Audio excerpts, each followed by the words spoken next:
This is Writers Not Writing, the show where you can get to know your favorite writers and soon-to-be favorite writers by listening to them confess to the ways they procrastinate. Thanks for procrastinating with us. I'm Benjamin Gorman, and the quiet guy behind the glass there is Doug the producer. I write novels and collections of poetry and stuff. Doug tries his best to make me sound better. And each week we have a secret word to listen for. If you catch it, you earn the right to take an extra break at the time of your choosing from whatever is stressing you out. From Not a Pipe Publishing, welcome to Writers Not Writing. Today's secret word is either hegemonic or conundra. I can't decide. It's a conundrum. If I take my time. Hail and well met, readers and reviewers. Welcome to 2025. My sincerest hope for you is that this year will be better for you than I expect. So we don't have a guest this week because, as I mentioned on last week's show, we are in the midst of a move, as you can see behind me. And so we are, down to counting the days. The move is very, very soon. But we are entering into a new year, and that means New Year's resolutions. And I've never been good at New Year's resolutions, and I had a thought about that this morning. Maybe that's part of the benefit of New Year's resolutions, is that if we did them monthly, then we would feel that failure so frequently that we would go, there's no use in doing this. But doing them annually is kind of the right time frame to go either, yay, I succeeded, and therefore this is worth continuing, or I have forgotten my previous failure, and therefore this is worth revisiting. So I'm going to make some show year's resolutions, just as I did last year. This last year, I gave away ad space for free to authors. And of course, I'm going to continue to try and support authors in any way that I can. So this next year, I'm going to try some variation on that, where I'm going to try and reach out to authors more directly. I've frequently said to writers, hey, if you make me a little 30-second video, I'll post it on the show as an ad. And some folks have taken me up on that. I've really appreciated those videos. But this year, I'm going to reach out to authors directly via social media who are clearly promoting their new books and say, hey, can we do this more explicitly and directly? Because I want to support especially indie authors. It is so tough to get word out about your book. And so this year, we're going to see if we can do more of that. And of course, more guests and more guests from different places because I'll be living in Europe. I think it will make more sense to have more guests from Europe, but also from the United States, from Canada, from Mexico. Maybe we'll do some episodes in Spanish. That could be really cool to do episodes from with folks in Latin America as my Spanish improves, and I can be meeting new friends in Spain who are authors as well. So maybe do some live shows in Spain with authors there.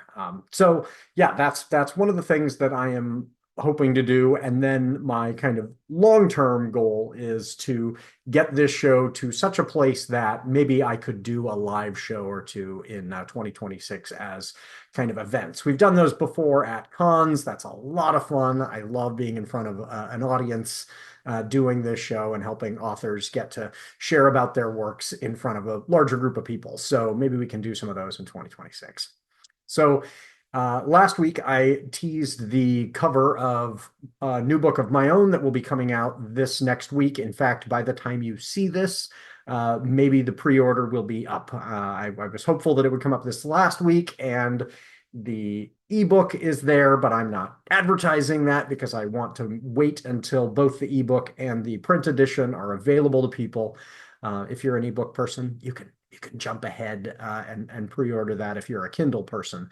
But one of the nice things about a print edition is that it's available outside of the corporate hegemonic oligopoly. So if you want to avoid Amazon, which some people do, which totally respect, if that's your thing, the print edition will be available on all of your other booksellers, including your local independent bookstore. Support independent bookstores if you can. So, and you can go through bookshop.org, and that way, even if you are, wherever you are in the world, the way bookshop.org works is that bookstores sign on to it. Bookshop.org does the selling, and a cut goes to the nearest independent bookstore, or maybe it's by region. I'm not quite sure how that all works. And then kind of in exchange, those local bookstores direct folks to bookshop.org to be making their purchases. And so that's a way to kind of combat having just one entity that controls the entire market in terms of the distribution, the sales and distribution side, because that's really monopolistic practices are bad for consumers, right? They're bad for producers as well. They're bad for artists. So if you can support your local independent bookstore by shopping at someplace like bookshop.org, or going in on your own 2 feet and walking in and talking to a human and getting that book, that does support authors as well, because in the larger scheme of things, it keeps us from being at the whims, it keeps everyone in the industry from being at the whims only of one corporation, which is bad for all of us. So yeah, I encourage you to check that out. So that has been taking up a ton of my time. One little bit that I think authors out there and readers will appreciate. So one of the editing process normally takes a year, right? And for a book like this, I didn't have a year. This entire book was written in about 60 days. Written, edited, produced, formatted, cover, everything incredibly quick. And I hope that you will not balk at the quality in 60 days. I hope instead you will be impressed by the quality that came about in only 60 days. But this was kind of funny. In the last throes of production, I have had the ebook already made, uploaded, ready to go. And then it had been edited by eyeballs other than my own so that we could catch those last errors. And I was putting together the print edition. And in putting together the print edition, I realized it had 3 errors, depending on how you measure, 2 or 3 errors in the first line. So the book is framed as a letter, an epistolary novel, not a novel, an epistolary piece of nonfiction in this case, where it is a letter to America framed as a breakup letter. Hey, this is why this relationship is not working out. This is why we're breaking up. And the intention there is to make something that could be very dry a little bit more entertaining, I hope. So the first line is, I'm not sure I'm going to get this word for word, but it's something to the effect of America, I won't sugarcoat this. Breakups are hard, but sometimes it's the best option. So I had sugarcoat as 2 separate words, and it was only in the last second that I looked it up. Sugarcoat is 1 word. Oops. So got that fixed, which meant going back through every edition, making that correction. And then I had this use of these 2 arguably fragments that start with, breakups are hard, complete sentence.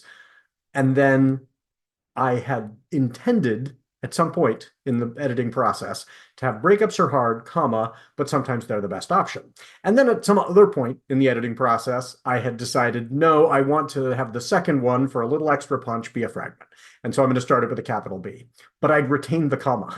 So right away, somebody would have just been looking at this going, what am I in for? This is going to be replete with errors. So don't worry, caught that one at the last second. It's cleaned up, and your print or ebook will be cleaned up of those kinds of errors.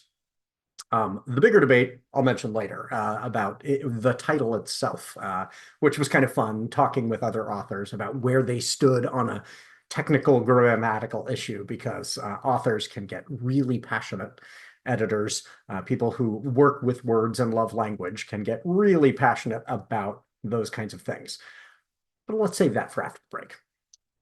So got that ready to go. And as a consequence, I have been, you know, between moving, selling everything that I own, preparing to move, and producing a book in this incredibly short time frame, I have not been consuming nearly as much news as I normally do. Now, I know there are a lot of folks out there who are kind of opposed to consuming news, and I acknowledge that my consumption of news is to an unhealthy degree. I consume more news than is necessary for making good decisions. I do think people who eschew all news are doing themselves and their society a disservice. We do need to be aware of what is going on around us, especially in a time where so many things affect us that are easy to miss. An example of that, this last week, a court decided to reject uh, Joe Biden's net neutrality efforts. And that's the kind of thing where if you're not paying really close attention and you don't know how it might affect you, I think a lot of folks are going to go. I mean, that story is just, it's not sexy. It's not interesting in and of itself. If you don't understand the ramifications, a court made a ruling, right? That's easy to miss. But this could actually be very, very significant because if this court's ruling that, which is technical, which says the FCC doesn't get to impose net neutrality rules on internet service providers, which again, on its face may seem very reasonable. Maybe that's not the FCC. Maybe that should be some other entity. But if the ruling is upheld, and then we move into the Trump administration, and the Supreme Court and the Congress is beholden to Trump, and Trump, in exchange, is beholden to, and this is not controversial, he's been very explicit about that. He is beholden to the people who, were in a room offering him $1 million apiece. Um, Part of the consequence of that is that net neutrality will go away. And again, this is something that a lot of folks don't fully understand. But one of the costs for internet service providers is that some people use the internet a whole lot more than others. And one of the things they would love to do is to say, hey, you're watching stuff on Netflix and you are uploading large documents, you pay more than a person who is, you know, occasionally checking their email. And the whether or not that is on the consumer side or on the producer side, hey, you have a website and your website does a lot of business and traffic on the internet, you have to pay more to be on those lines. The danger here is this. Once you start charging people differing amounts based on the amount of information that they are sharing, it is rife for abuse. What will happen, and I say this with a lot of confidence, what will absolutely happen is that companies will then be able to, these internet service providers, so whether that's AT&T, Verizon, they've been lobbying very heavily about this, they will be able to start saying this business pays a lot more than this business, and this individual pays a lot more than this individual.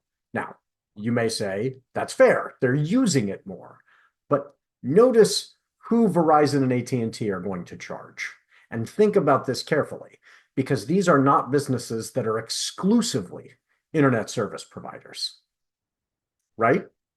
So if you are AT&T and you also are involved in producing a lot of other goods, media, things like that, or you have deals, Verizon with, say, HBO or whatever, you will be able to say, we are going to make things very, very difficult for the businesses that compete with our preferred businesses.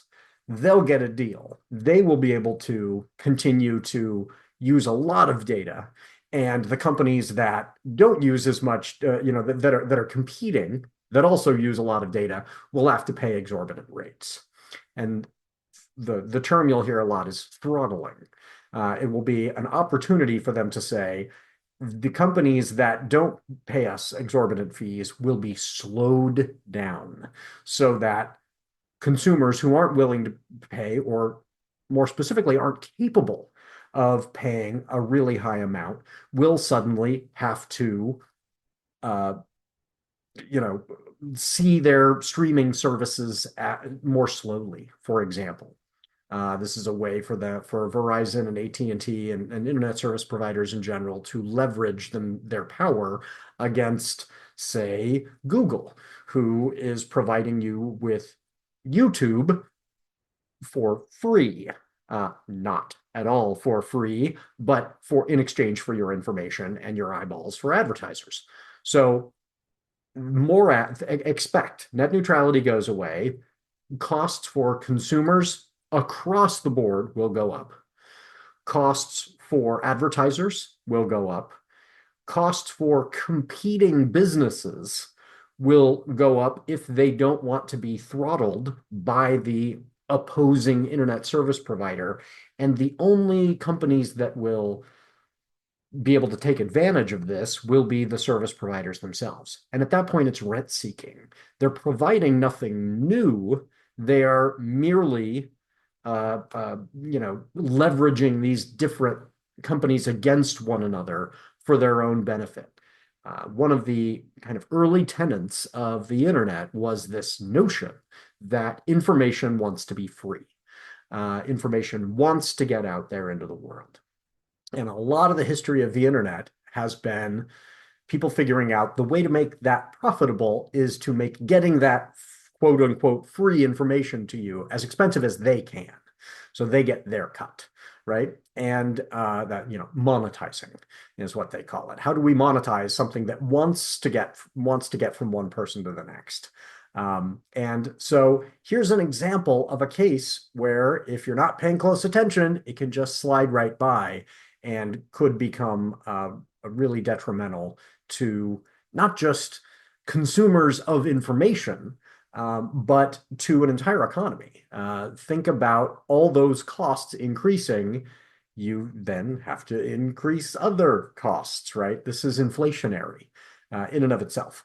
So expect inflation. Expect inflation from tariffs, inflation from increased costs as the largest corporations are maximizing their rent-seeking ability. This is the kind of thing where people are not paying attention and they will pay for it. You will pay for it. So I've been thinking about that in relation to my own news consumption. I am going to be moving to another country. Consuming American news makes less and less sense. I need to be consuming news that is the news that is relevant to my community, that is relevant to the people who, live in my apartment building, who live around me, so that I can be a responsible citizen of, not citizen, I won't be a citizen, resident of, soon to be resident of Spain. And so I've started to read some news sources in Spain, and that is both a good practice for me in terms of my Spanish, and it's a good exercise in trying to learn which ones have which biases and what are the biases. The ideological lines don't parse in the same way nation to nation. And we should all be well aware of this in the United States, where our partisan lines do not divide in some neat ideological faction or style. I mean, we've got a party that is ostensibly pro-life. They call themselves pro-life, that is in support of the NRA and the death penalty. And then we have the other party that is saying they are pro-choice and they are, opposed to being able to choose to have firearms and the death penalty, things like that. So who's really about life at that point? The ideological divide is not neat. And that is true across the board. Less so perhaps in countries with a parliament. I am looking forward to finding out if by virtue of having parties that are smaller and a little more focused, You do find an ideal, parties that can be more ideological and more ideologically consistent, because they don't have to get to 51% of the population. They just have to be able to form a coalition with other parties and get to more than 51%. So that will be interesting to see, and that's something I've been learning about. But one of the kind of funny things in this is one of my sources of news is NBA basketball news. And so I find myself, I'm still listening to my favorite NBA podcast, the No Dunks podcast out of Atlanta. It's, uh, three Canadian guys and no, four Canadian guys and an American guy who've relocated to Atlanta. So they've got an interesting perspective on the NBA. They've been NBA fans forever, but they're biased towards the Raptors, or at least more interested. I love those guys. They're great. But that means, to some extent, my intersection with American political news will wane and will be now filtered through four guys who are talking basketball and, occasionally make references just to what's going on in terms of what are the largest stories from their perspective, right? But that's not what they're focusing on, and that will change the way I understand what is going on in my country, right? Because it won't be my country anymore, and that's going to be a big adjustment. So that realization was happening concurrently with another disappointment with what had been one of my favorite news sources, which was the Washington Post. I am a Washington Post subscriber uh, for the next, little while, but I'm thinking that that is worth canceling in my divestment from the United States. And I was really disappointed because they this is not the first disappointment, and any news media outlet will disappoint you yeah, at some point. But they were really disappointing when they allowed Bezos to cancel uh, a really honest kind of endorsement piece during the election, because the oligarch said, "Look, I own this paper, and I don't want to weigh in. I still want to be able to be, in good standing with whichever person wins, and so you can't point out to the public that this person is a felon and is deeply problematic." Now, there, of course, that's not going to that piece wouldn't have swayed anyone's votes anyway. Nobody was going to go, "Wait, really?" America was at a place where, people would have said either, "Yes, this is only confirming what I know," or "This is more of what I refuse to acknowledge." So I don't think it would have, that didn't tell us about the American election. What that told us about was Jeff Bezos' sway over the Washington Post. And it is only in the larger picture that that gives us some insight into what we can expect as people obey in advance, as people try and modulate the way that they are interacting with one another to make sure they're in good with the regime that's going to be coming to power. Um, so that was a huge disappointment. Of course, a lot of people made, a big show of saying that they were going to cancel their subscription. Legitimate, totally get it. But the downside of that is you have not harmed Jeff Bezos, right? Bezos bought this paper because it was a way of, at the time, kind of positioning himself to stand up to Trump in the first administration and say, "Look, I am a powerful billionaire." This was not, purely a selflessness. This was competitive, right? I can now provide an outlet that can stand up to Trump that doesn't necessarily need to be profitable. And now he is saying, "No, this outlet will still need to support my interests, and my interests are going to be my own profit, my own position." And this is something for folks to take notice of. Well, this last week, the one of their cartoonists, Ann Telnaeus, I hope I'm pronouncing that correctly, Ann Telnaes, did a cartoon which depicts a bunch of representations of moneyed interests, including Mickey Mouse, bowing down and handing money bags, pointing money bags in the direction of a statue of what is pretty clearly Donald Trump, standing up on a dais. Um, that was She wrote a great piece on her Substack, and I encourage folks follow her Substack, support her in this time. You can support somebody's Substack for free, or you can offer her a monthly donation, but either one is helpful. Because if she has lots of folks who are readers, that increases the number of folks who are seeing it, which then in turn increases the number who may support her financially. So check out her Substack, Antilnaeus. But she wrote a very good kind of essay explaining how this was different. She in the past has had editors say, let's go in this direction, let's go in that direction. But she's never had anybody say, okay, because of the actual content, you cannot put this in our newspaper. This goes against the bosses, right? And that's something that's worth noticing that is happening. So I was very disappointed by the post's kind of decline. And again, this reinforced to me that my news consumption is going to shift away.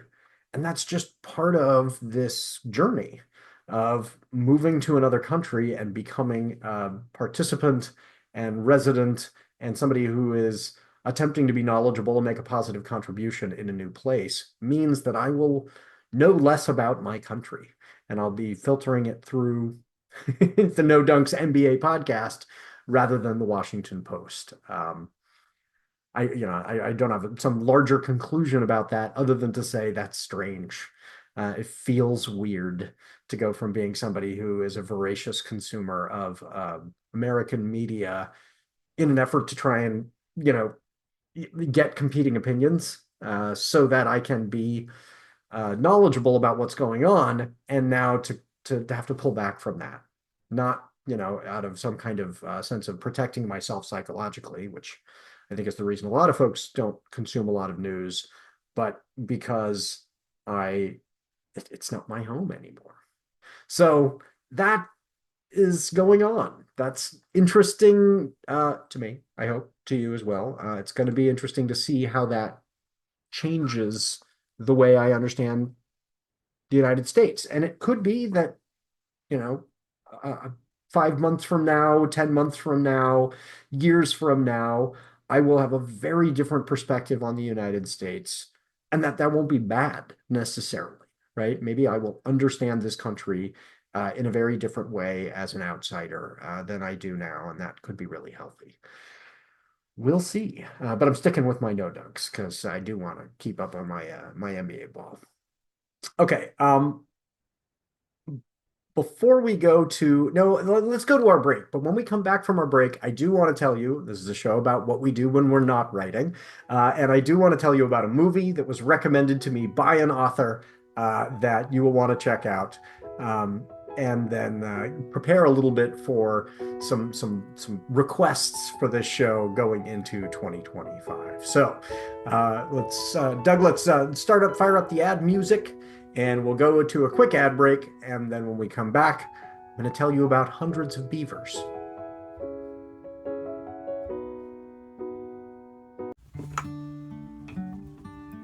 You deserve a vacation. How about a trip to a dude ranch on a colony planet? Or a journey to a universe where wizards call lightning down from the sky and calm rumbling volcanoes? Or a holiday tour of the major cities of Europe with vampires and werewolves and witches as guides. Or maybe just a nice hot sudsy bath with a book of poetry that will make you cry and sigh and laugh. We've got you covered. A paperback will appear on your doorstep each month to whisk you away, and you'll return refreshed, enlightened, and ready to make the world we share a brighter place for everyone. Or if you prefer, you can sign up for a quarterly subscription and get 4 YA titles, 4 adult titles, or 4 collections of poetry per year. Plus, you'll get book club questions from the author before you start the book and an interview with the author afterwards. So, if you are in a book group or want to start one, this is everything you need in a kit. Will we occasionally throw in some extra surprises just to say thank you to our members? Of course. You can also give someone their very own membership with all of the rights and privileges pertaining thereto. So, find a reward level that's right for you. And share this with your friends. Join the Indulge Your Shelf book club today. Your bookshelves deserve a little pampering. In a universe where pirates can be gods, and gods are more than they appear, only one thing is precious: family. And it's only a matter of time before she betrays hers. Welcome to the new world. Now watch it burn in the 7 Stars Saga on Amazon.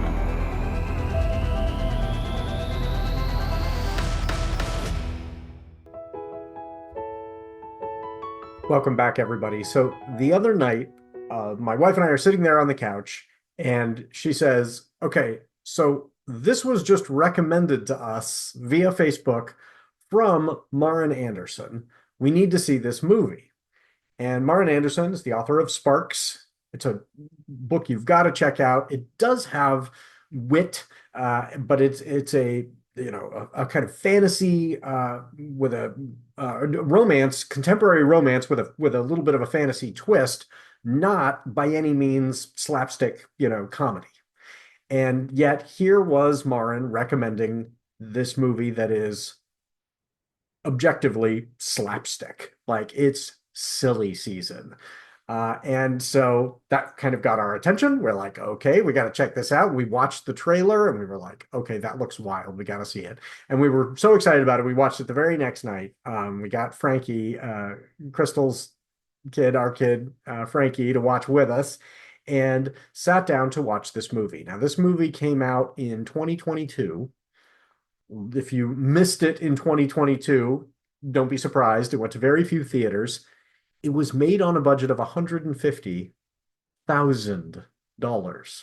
Any of you who know anything about movies were surprised by the 1,000 part. Movies frequently cost $150 million to make. This thing was made for $150K. I mean, an absolute shoestring budget for a movie.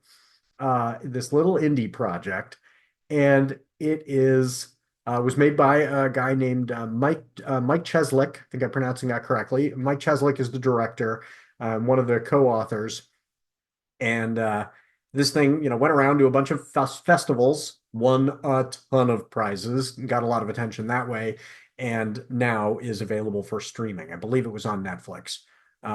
Check it out. It's an experience. It is, the director has said that it is an homage to Charlie Chaplin, Buster Keaton, and Jackie Chan.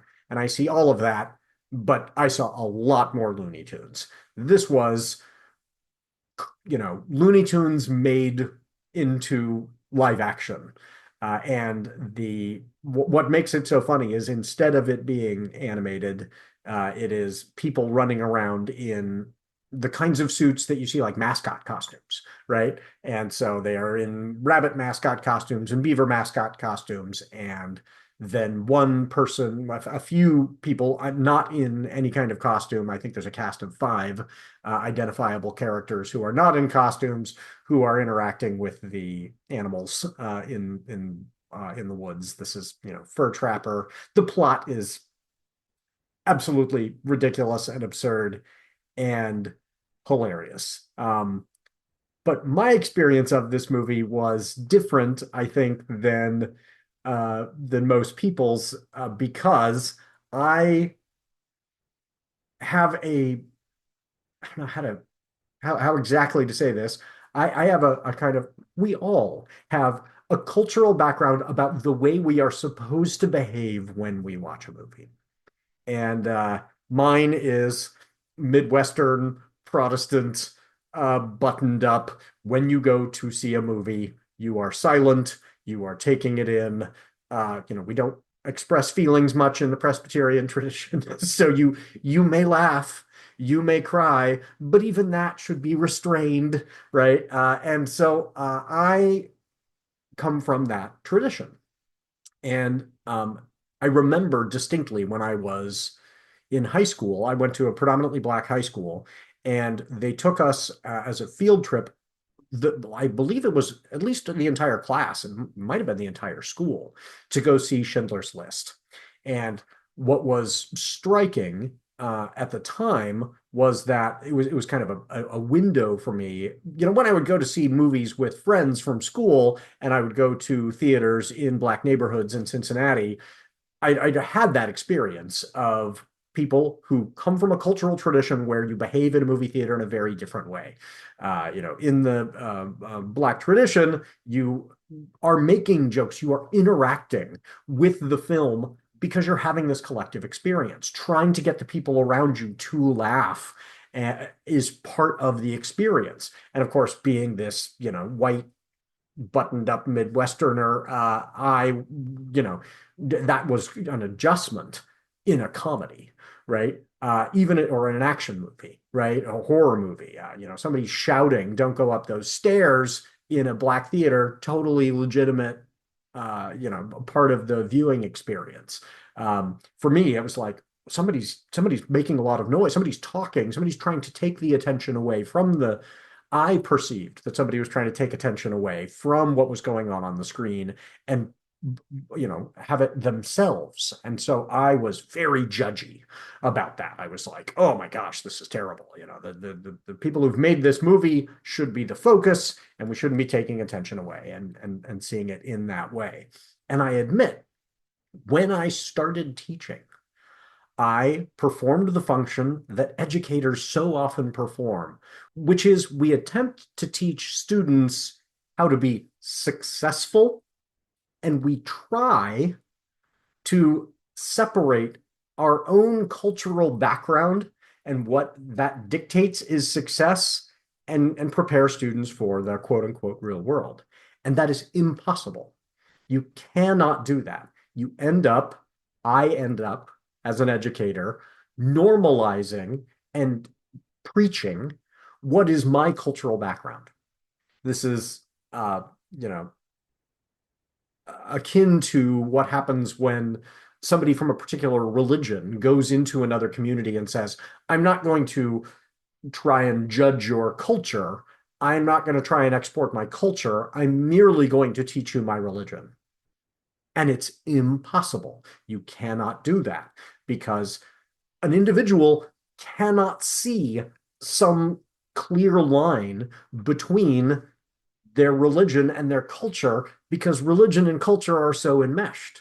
It's like, I'm going to teach you how to eat good food, but not my culture.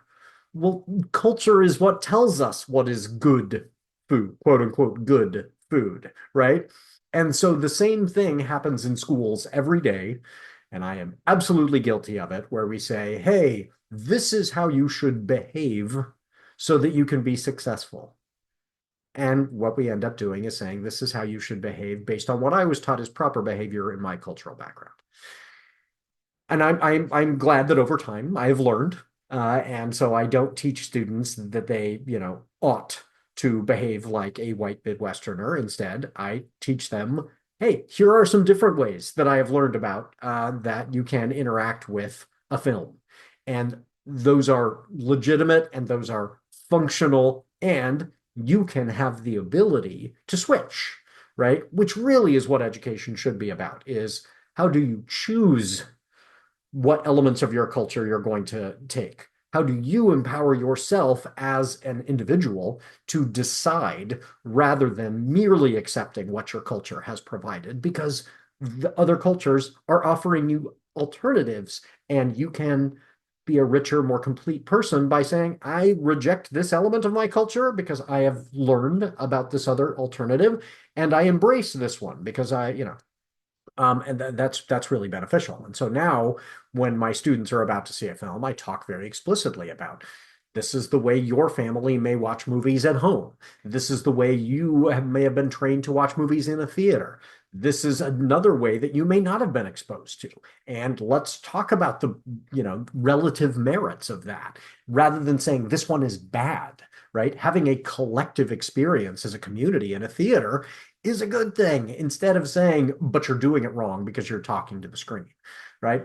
So I bring this up because I had that experience kind of reinforced watching 100 Beavers with Crystal and Frankie, because at the beginning of the movie, they were talking a lot to the screen, which right away is outside of my cultural experience. And so I'm getting anxious because I'm going, I want to, absorb this movie and I want to experience this film and not hear your commentary, right? And then I have to check myself and say, okay, wait, but what you're doing is not wrong, So I'm already frustrated. And I'm seeing a black and white film, which triggers like, okay, I'm watching Schindler's List in a theater and people are talking to the screen. And I remembered viscerally that experience of being super judgy and going, this is wrong. Nobody should be doing this. This is inappropriate. When this is a total slapstick comedy, right? There's no danger of diminishing what should be a really profound experience. We're literally watching people like fall down and smack each other and fall in holes and that kind of stuff. So I'm wrestling with that. And then this was hilarious. One of the kind of comments that both Crystal and Frankie kept making were critiques of essentially the realism. So they were going, where did that person suddenly get that object when they're in the woods? How could this person make this stupid choice? Why are they doing that dumb thing? And they are interacting with the movie and with one another, again, in this totally healthy way. And I'm sitting there just getting furious because I'm going, nobody watches Looney Tunes and says, where did Bugs Bunny get a Viking costume in the middle of the woods? It's absurd. That's part of the nature of this kind of absurdist comedy is it doesn't make sense. It is not bound by realism. And I had to really kind of, I was way more frustrated than was in any way, shape, or form reasonable. And then I had to kind of bite my tongue and then go, oh, wait, I remember that the collective experience is part of the experience. And so instead of merely watching this movie, Hundreds of Beavers, again, recommend, very funny, but I was experiencing it in this mediated and collective way, where then I could allow myself to put that judginess behind me and say, okay, I am watching this movie, and also I am entertained by Frankie and Crystal. And I can allow myself to be entertained by Frankie and Crystal. Now, I admit it was not so much laugh with as laugh at, because whenever they were saying, that's not reasonable, I was like, that cracks me up that you are looking for this to be reasonable. And yet, because of when they would make those comments and when they wouldn't, it implied that some of the parts were reasonable when the entire thing is silly. And so I allowed myself to be amused by which things they found unrealistic. And it actually did, if I could get over myself, once I kind of got over myself to some extent, it did enhance the experience. So watch Hundreds of Beavers. And then if you want to make the experience even richer, imagine somebody pointing out half the things that are unrealistic about an absurdist film. It was pretty funny. So check it out, maybe see if you can watch it with Frankie and Crystal sometime. I recommend it. Okay, so one last bit of business for the show this week. I listen to a lot of podcasts, consume a lot of media when I'm not writing myself. And one of my favorites is the Political Gabfest. Again, a show that I may stop listening to, at least on a weekly basis, because it'll be about another country's politics. But I really enjoy the hosts of the show, and they have an annual tradition where they have a conundrum episode. And this is a great live show they do where people send in conundra. Even the term is the plural of conundrums, conundra. That's debatable, right? So they have this conundrum episode where people send in conundra and they kind of debate them in front of a live audience, and they're really fun and funny. And this is a show that normally is about American politics, can be pretty somber and serious, and so it's great to have this annual reprieve where it's just silliness. And the questions are things like one of my favorites from this year: does an octopus punch or kick? Right? That's fun. So I, for the last couple of years, have gamified this with my family, where I will play the episode, but with, I'm pausing it like crazy. And we hear the conundrum, pause, we have our own debate about whether, where we stand, then play the hosts as these erudite, highly educated people exchange their personal opinions, which may or may not match with the arguments we've come up with. And then they get to the next conundrum, pause, we have our debate, then theirs. So it's a way to make that show fun and interactive as a nice kind of annual New Year's tradition. I recommend it. But I would like to do a variation on that on this show that is specifically about grammatical conundra. And the reason for this is this last week, I mean, I've done this before, but this last week I ran into one of these issues where two different potential constructions of a term are both technically correct. The question is, which is better in the sense that it is clearer, in the sense that it is more obvious and more easily understood, because what your reader understands is what is correct. Language is completely democratized and changing continuously. And so the particular, in which I should step back and share a tool. If you, as an author or an editor or a student, have not checked out Google's Ngram, and it's just Google Ngram, Ngram.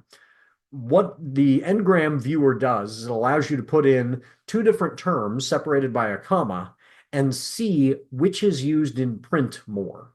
Now, again, this is not the be all and end all. It could be that you are in tune with what people are using on the street, and the world of print media has not caught up with that.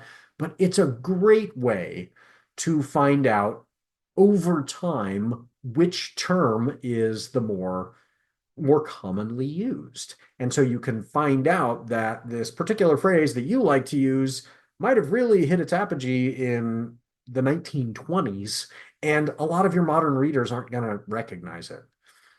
Whereas another term might have really become popular in 2004, and your readers are going to know that one.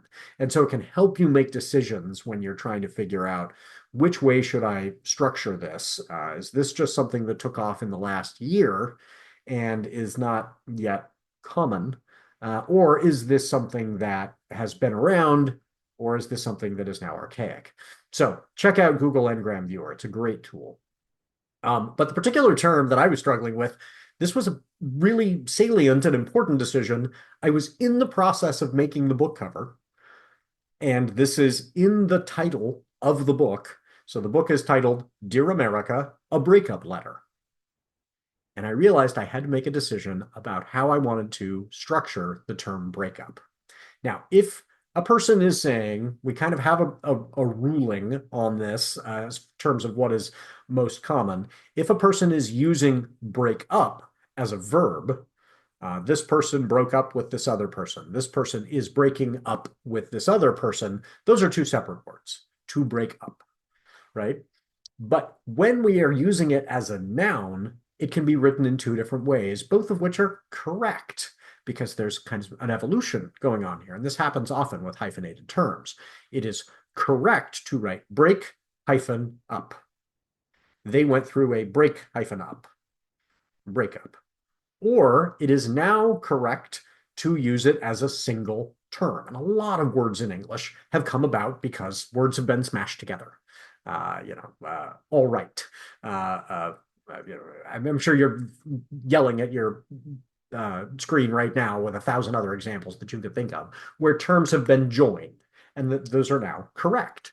Breakup is one of those, but we're in that phase where some people have seen it hyphenated, and some people and believe that to be correct, as though there is one objective, correct way that language should be, which of course is absurd, it's changing. And then other people have seen it as one single word and believe that to be correct objectively. Neither is objectively correct. We're at a transition. So I put the call out there to the hive mind. Which do you prefer? And I love doing this because what it illustrates is that there isn't one that is correct, and yet people can be very passionate about it. And I think the most valuable and insight that came out of this, or in terms of a reminder, as I was anxious, was somebody pointing out, regardless of which I choose to use, somebody is going to be deeply offended because they have determined that it is objectively the other one. It is objectively wrong. And they're going to go, I can't believe that you have an error in the title of your book, right? And they're going to be deeply offended. The other good piece of advice that somebody reminded me is whichever one you choose, be consistent. So I had to go through the entire book and make sure that I was using one or the other. And I ultimately decided to go with breakup as a single term, because it's a book about a breakup. In fact, I'm not using it as a noun or a verb. I'm using it as an adjective describing the word letter. And so that was part of my impetus, was to say, we sometimes take two different terms and hyphenate them when they function as an adjective. And so I'm going to take this thing, which can be hyphenated or separated, hyphenated or smashed together, and I'm going to push it together as much as possible because I'm using it as an adjective. So I went with breakup. But this other friend of mine is absolutely correct. Somebody's going to look at that and go, the title of your book is wrong. And that's just kind of the way it goes. That is inescapable if I'm using it in the title. And I'm just going to have to live with the fact that, there's probably going to be a nasty gram review of somebody who says, I hate this book, I hate this person, I hate everything about this, especially the fact that there's a typo in the title. It's not a typo. That's debatable. And that's just where I've fallen on that one. So feel free to leave in the comments below if you're like, no, it needs to have a hyphen. Now, I hate everything about you and your existence. That's where it goes. So this is what that's got me thinking about for this show, is because people can get so passionate about this, I would love to have some of these other grammatical conundra to share with authors, and maybe we could collect enough of them that we could do a show that's just, I bring together a bunch of writers and we go through and do a bunch of these grammatical conundra and where people fall and why. One of the most entertaining versions of this was I got into a debate at one point with folks about S apostrophe, the kind of hanging apostrophe when the word is already plural, or S apostrophe S, which some writers prefer because it makes it clear that this is clearly possessive, but it may obscure the fact that it was plural. And the funniest take on that was that there were people who tried to have it in between, where they said they use the hanging apostrophe, but only if it is a word that ends in some kind of variation on S vowel S. So